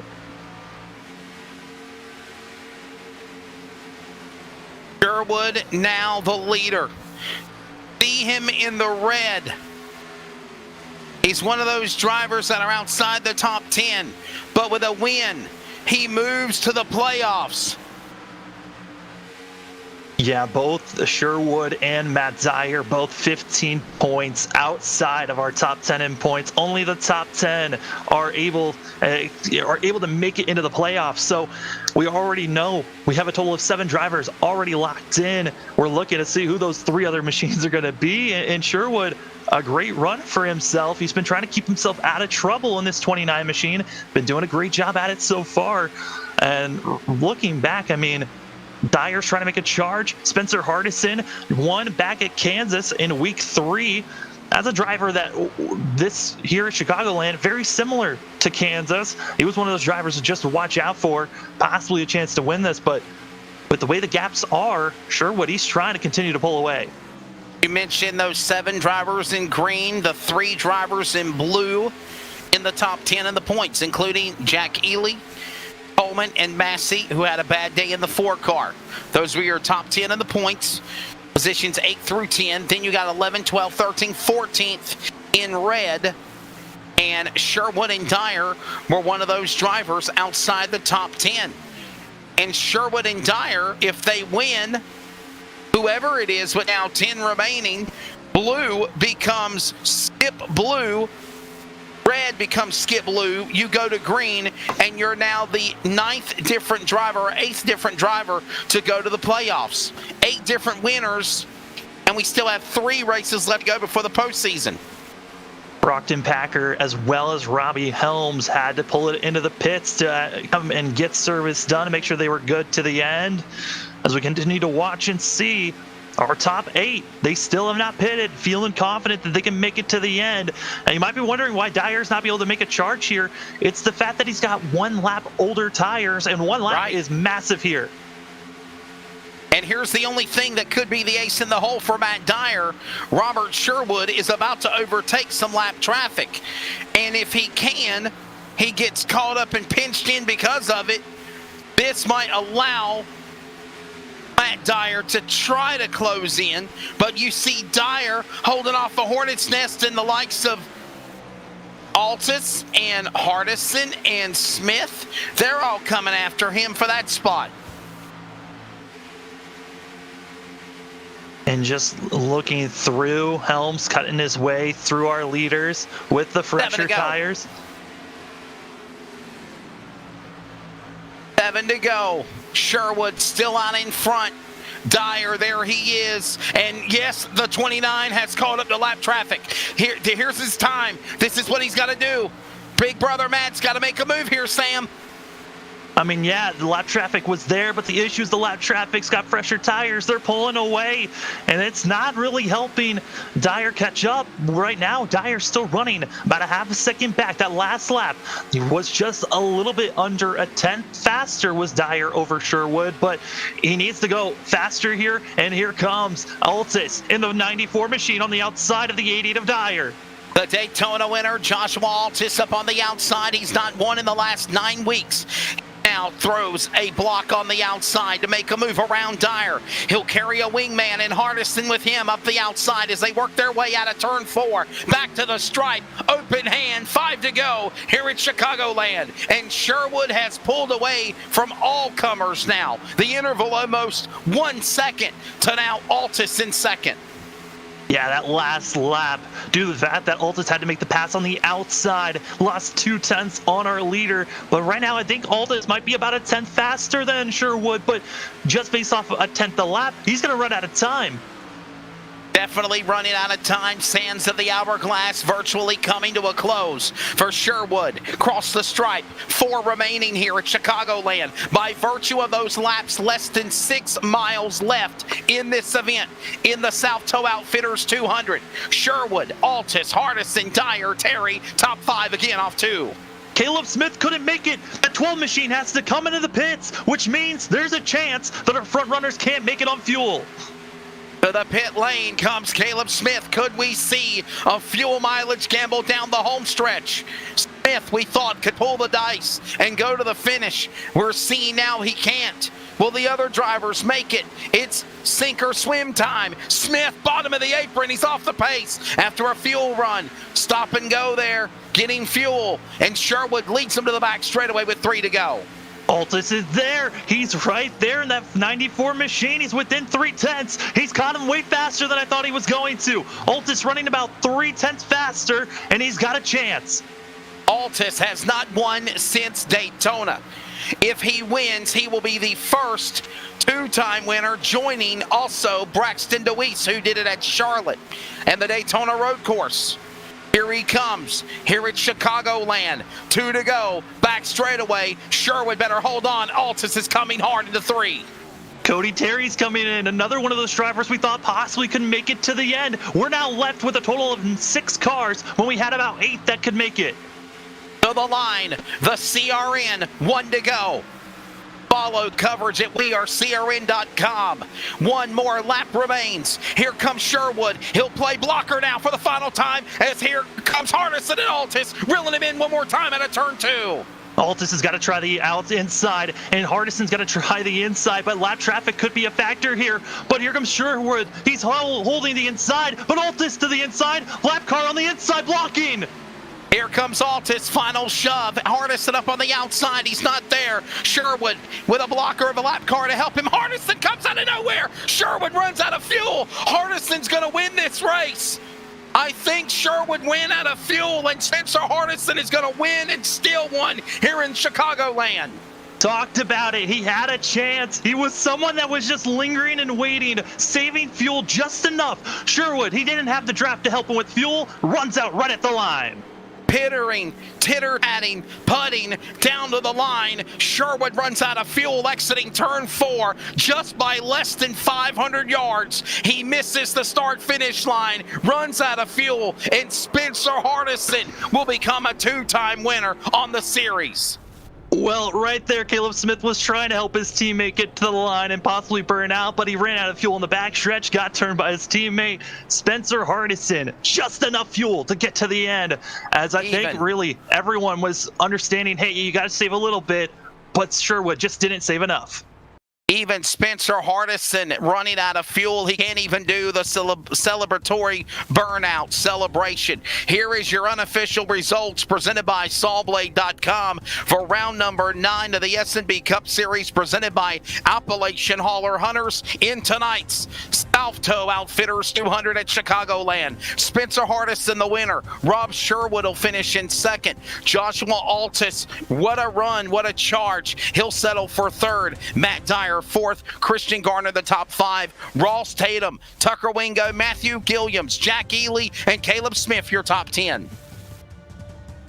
Your top 11, I mean, Cody Terry tried to make a charge, but a lot of these drivers were drivers that had to pit for fuel. Jacob Grant tried to make a charge at the end, but just wasn't able to. Brocken Packer, Robbie Helms, Braxton DeWeese, 15th place for the 15 car. Evan Coleman in 16th, and it's going to be Keenan Massey, who had all of his issues with DeWeese, 17th place for the Ford machine. What a race, what drama. And when it's all said and done, Spencer Hardison steals one here after a fuel mileage shootout, literally to the checkered flag.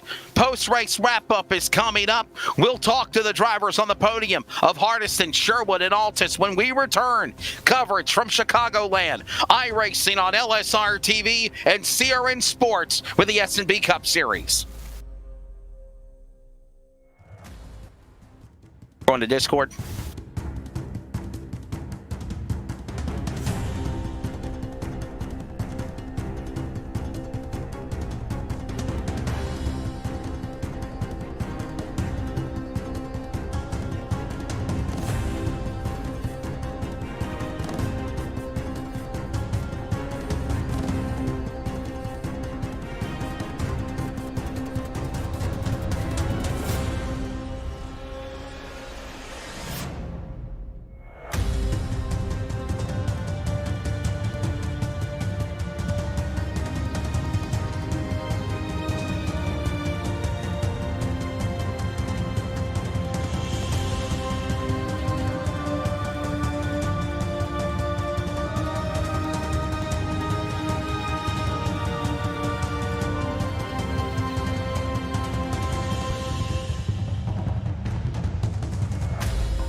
Welcome back to the Chicagoland Speedway. The South Toe Outfitters 200 in the books for round number 9 of the Season 2 of the SNB Cup Series, presented by Appalachian Holler Hunters. We got Sam Mayer in the booth. We've also got Charles Wooten in production. I'm Wesley Outland, and we are getting ready to talk Sam Dyer. I was thinking of the ARCA driver, Sam Mayer. I'm sorry. Sam Dyer in the booth. And we're going to talk to our top 3 finishers here. And joining us first on the podium from the Commonwealth of Virginia, the 94 Daytona winner, Joshua Altus, making a presence felt down the stretch for MP Motorsports on the podium. You'll finish 3rd. What's your take of the race tonight? Yeah, man, what a crazy finish. First, got to congratulate Spencer Hardison there on squeaking the win out. I'm heartbroken for Rob Sherwood and myself. We thought we had the strategy right, man.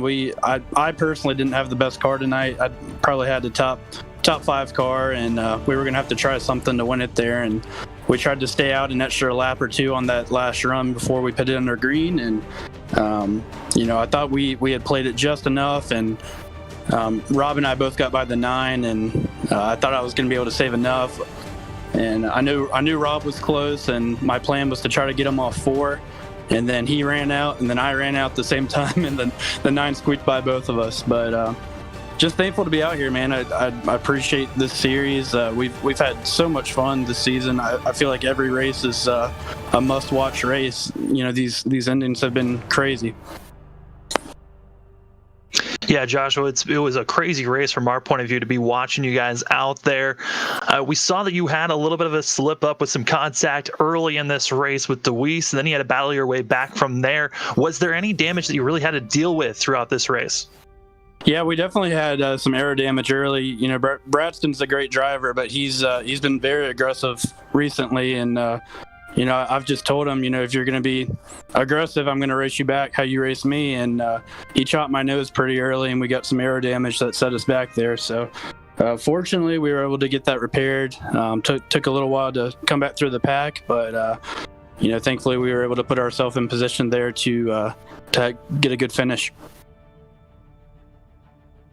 Well, as we approach the postseason, obviously that's the momentum is to see drivers like yourself or Hardison or even DeWeese win multiple races. What can you say just about the competition this year in closing, and do that as well with thanking your sponsors? Yeah, the competition is phenomenal. I mean, we had 7 different winners in 7 races until, Bradston went out and won Charlotte last week in dramatic fashion, and then, Spencer won in tonight. So I think I want to say we've seen, all our different winners, but you never know. I mean, Matt Dyer's been strong every week for the last couple of weeks. I feel like he's got a win coming. My teammate Rob Sherwood, this was his best run of the season, and he could have easily grabbed one tonight. So it's just fun. I love coming out here. Last year I won, I think, 5 or 6 races, and the competition was nowhere near where it is now. So it's just so fun to come out here and have to battle every single night, and it's different guys every night. It's not the same 1 or 2. It's any 5 or 6 guys you feel like could show up and win. So but I gotta thank Hornady Ammo for being on board, of course, Appalachian Holler Hunters, Christian Gardner for sponsoring our series. Just thankful to be a part of it, man. It's been a lot of fun. LSR TV, appreciate all you guys do with Charles and Wesley, Sam stepping in tonight. So just a great run, and looking forward to going at it again next week. 3rd place for the driver of the number 94 from the Commonwealth of Virginia, Daytona winner, Joshua Altus for MP Motorsports. Runner-up of the race, Robert Sherwood. Man, so close to winning, running out of fuel, merely inches to the start-finish line, maybe 100 feet, 200 feet or less. Your take of the race, and you finished 2nd for MP Motorsports as well. Yeah, I mean, disappointed is an understatement, which is weird to say about a top 2 finish with the way I've run some earlier in the year. But yeah, we thought we had the strategy down, and we missed it by that much, and Spencer did a great job of sneaking through there. I honestly thought that I just needed to catch the 88, and I knew he was saving because when I came off pit road on the last green flag stop, I believe I was about 4.5 seconds behind him. And then all of a sudden, within a few laps, it was down to 1.5 seconds. So I knew they thought they were going to be short, and I felt like we were going to be okay. But the later it got in the run, I knew we were going to be really tight. I just was hoping that if we sputtered, it would be, when we got past the start-finish line, not before. But just didn't work out tonight. And credit to Spencer because he did exactly what he needed to do to put himself in position to win. So that's what he did, and yeah, we'll get the next one hopefully. Yeah, Rob, I mean, this race, you were so close. You talked about fuel mileage just running out, but you got to feel like the momentum is hitting the right marks while we're getting closer to playoff time. Yeah, absolutely. Way more comfortable than what I was earlier in the season.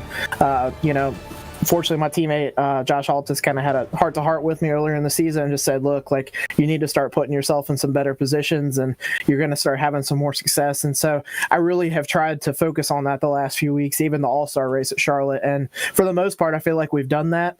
And tonight, I don't think – I knew we had a top 3 car. But I don't think we get the finish we do if we play a different strategy. And I think we did exactly what we need to do, and it just didn't work out. But, I'm so thankful to be up there running in the front. We've got a great group of guys that were up front the whole night. Spencer and I raced around each other quite a bit. Matt Dyer led quite a few laps, and I know he missed out on another one, but he was fast all night. It looks like Tucker Wingo led a bunch of laps, even though they were on a different strategy. So just thankful to be up in the conversation with some of these guys and get to race with them. And I wish I could have beat them tonight, but all in all, I can't complain. Yeah, I will say that as well. I mean, the first couple of races of the season up to now, I mean, you have struggled. You've got caught up in accidents that weren't your fault or mechanical issues virtually, and you've really, really turned it around. Good job for you for second place. Keep that head up, and we'll see you next week. Thank your sponsors on the number 29 before we let you go. Yeah, I appreciate it, guys. First off, I appreciate you guys at LSR TV doing everything you do. I know that there's a little bit of a scramble with internet issues across the country just because everybody's so spread out, and I know obviously our country sees very different weather in very different parts. So I'm glad we were able to have it broadcasted tonight. You guys did a great job. Yeah, I had the new archery products on board tonight, as well as Realtree. Thankful to be able to have them on board as well as Appalachian Holler hunters. Christian Gardner also races with us, and he's a really big proponent for this league, and so we appreciate him. And just wanted to take a second and shout out to all of our guys. I thought tonight was a great race, and I appreciate all of them. They put in a ton of work, and they're great guys, and so I look forward to this every week for this reason. Robert Sherwood will settle on the podium for second. High hopes as we close in on the postseason. And finally, the victory lane. 2 wins now for the driver for CEM Motorsports in the number 9, Spencer Hardis. But, man, you stole this one. What's your take of that last lap, last corner for that matter, and having just enough more than Sherwood did coming to the stripe? Well, you call it stealing, Wesley. I call it being very smart. It's just a big brain working in here and really, dialing it in. But no, whenever I stayed out a lap longer than my teammates on that last pit stop, because I thought we were going to be really close, and pitted the same time that Altus and Sherwood did. And still, whenever we came out of the pits, I just immediately started saving because I thought we were going to be close anyway. Obviously, the 29 and the 94 kind of shot by me, but that was basically my strategy all night. I started next to last because I missed qualifying. The big brain wasn't working then. I kind of played it cool all night and just kind of let everybody do their thing and just kind of ride around and be in the draft for a while. So whenever they passed me, I was thinking that they were burning a whole lot more fuel than I was, and that it was going to be close. And then the last 5 laps or so, I noticed I started catching them a little bit more, and so I thought they were going to have some trouble. But I didn't think it was going to be right down to the line, because as soon as I crossed the start-finish line, I ran out of gas. Yeah, I'm just really happy, obviously, that we could get this one. It's either been a win or a top 5, or a win or a top 5, or getting junked and running in the back all year. So it's been up and down. So it's good to get back to winning with, I guess we got 3 more races for the playoffs. Yeah, Spencer, you've now joined with Braxton DeWeese being the second 2-time winner this season, and winning at 2 very similar tracks. You won in week number 3 at Kansas, here at Chicagoland, and it does this feel like you're feeling comfortable and confident here at these 1.5-mile courses? Yeah, definitely. I mean, honestly, I wouldn't have thought that kind of going into the year, but it's kind of worked out the way that the schedule's kind of unfolded. Obviously, we had some issues a couple of weeks ago. iRacing didn't help us out, but putting Chicagoland on the schedule definitely did. But, I mean, I'm feeling comfortable, pretty comfortable and confident wherever we go, maybe outside of a road course. But yeah, I mean, definitely getting back in victory lane has some confidence. I took some time off over Christmas and just got away from it for a while. So I'm feeling pretty good right now. I think that we've got all of the cars in CEM have a strong chance to make a run at it. Matt Dyer has to win one of these things at some point. I don't know what that guy's got to do to win another one. I feel bad that this win, I basically thought all night that he was going to have it. So it feels good to get a win heading into, the home stretch. To elaborate on that last comment that you just made, because that was actually the question I was going to ask you, is that when you've got drivers like Matt Dyer in the 88, or Robert Sherwood in 29, or Cody Terry, drivers that are starting to show balance of improvement and what they can do, and you're winning, you've already won, you already know you're going to the postseason, does that kind of make you drive against them a little differently, or are you still trying to go after that checkered flag? I don't know that it makes it any different. I mean, I'm going to race Matt as clean and as respectfully as I can. We're teammates, and he's a friend, so it's definitely not going to change anything with Matt. But the rest of the guys, I mean, honestly, like, Matt's still fighting for the playoffs, so if it comes down to it, I'll definitely fight those other 2 guys harder if it's going to help him out. I mean, that's just a team thing to do. It's nothing against those guys. Well, maybe Terry, he ran me over a few times at Martinsville, like 5.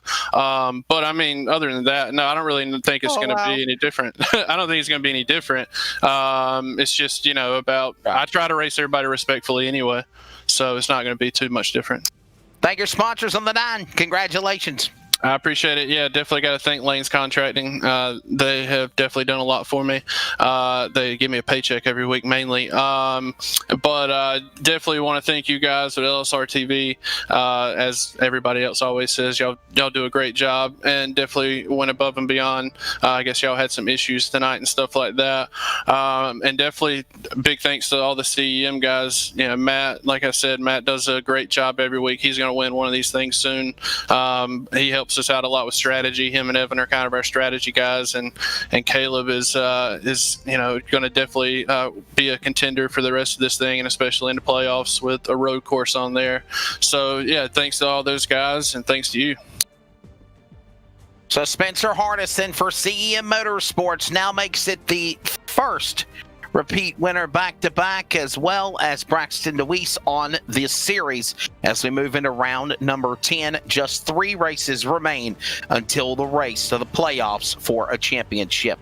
Well, Sam, what's your final thoughts, buddy, as we get ready to get on out of here? If anything, the points battle, due to the fact that there's now going to be 3 races left, 3 spots are still open to see who's going to point their way in or even win their way in. But that bubble spot for that 10th place position, it's just going to get closer and closer, especially with Sherwood and Dyer having great nights, and seeing Massey, who's that bubble driver just inside of points. And then you've also got other drivers that didn't even show up, and then you've got drivers that didn't have great days. I'm expecting these last 3 races, it's going to get hectic and crazy. And thank you for stepping in and filling in for our colleague, Greg Ranson, able to be here tonight. Enjoyed working with you, Sam. Yeah, it was awesome to be working with you here, Wesley. It's always a pleasure to just watch LSR TV and now being a part of it. Great race, a wild finish, down to fuel strategy, and when it's said and done, Spencer Hardison becomes now a two-time winner, joining Braxton DeWeese on the SNB Cup Series in tonight's South Toe Outfitters 200. Round number 10 next Wednesday night. On behalf of everybody at 52 Media LLC, Live Sim Racing, and CRN Sports, for Charles Wooden in production, for Sam Dyer, I'm Wesley Outland. Happy New Year. We'll see you next Wednesday for round 10. This broadcast is the copyrighted work of LSR TV and may not be rebroadcast, retranslated, or used in any form without the express written consent of 52 Media LLC and iRacing.com Motorsports Simulations. LSR TV would like to thank you for your support, and we hope you enjoy